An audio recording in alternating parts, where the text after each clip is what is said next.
বন্ধুরা, আপনারা তো জানেন যে ভারত রিসেন্ট দুটো সবথেকে অ্যাডভান্স লেভেলের ডিফেন্স সিস্টেম মিসাইলের পরীক্ষাকে করেছে, যেটাতে ভারতের একটা নয় দুটো ইন্টারসেপ্টর মিসাইলের পরীক্ষা করে নিজের শক্তি ক্ষমতাকে দেখিয়েছিল।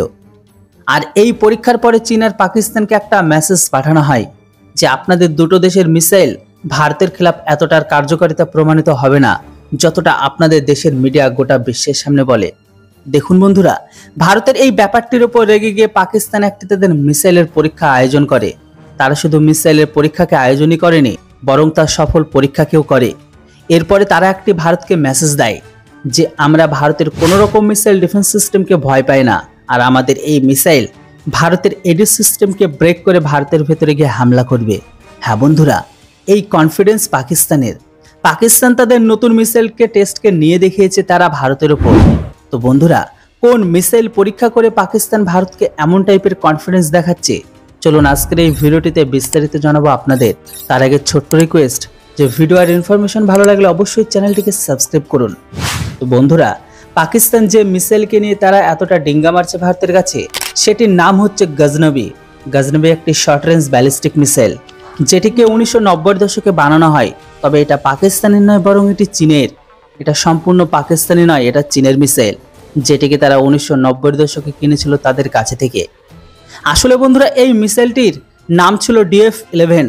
আসলে বন্ধুরা, পাকিস্তান 1987 সালে HAF-3 নামের মিসাইল প্রজেক্টকে শুরু করে, যেটি পরে গিয়ে গজনবিকে নাম দেওয়া হয়।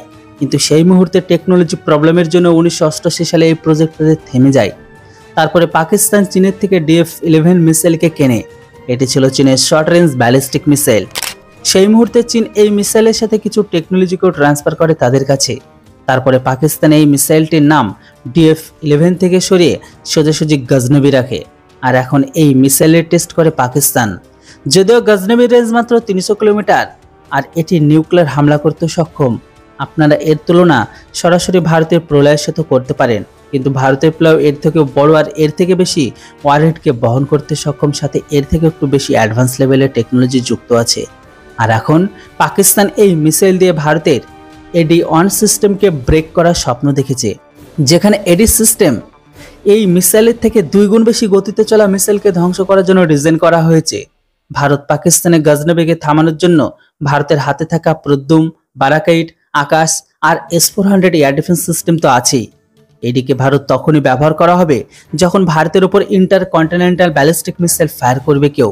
যদিও পাকিস্তান এই মুহূর্তে খুশি হচ্ছে এই কারণেই, কেননা শাহিনের দুটো মিসাইল টেস্ট ফেলিওরের পর এই প্রথম কোনো মিসাইল সফল হলো তাদের। তবুও দিন শেষে সেটা চায়না মিসাইল, কাজের সময় আর চলে না। তাই এই মুহূর্তে সফল পরীক্ষায় পাকিস্তান অনেক আনন্দিত। তো বন্ধুরা, আপনাদের কি মনে হয় পাকিস্তান কি কখনো ভারতের উপর মিসাইল ফায়ার করবে? নিচে কমেন্ট করে অবশ্যই আপনাদের মতামত লিখে জানান। Thanks for watching. জয় হিন্দ, বন্দে মাতরম।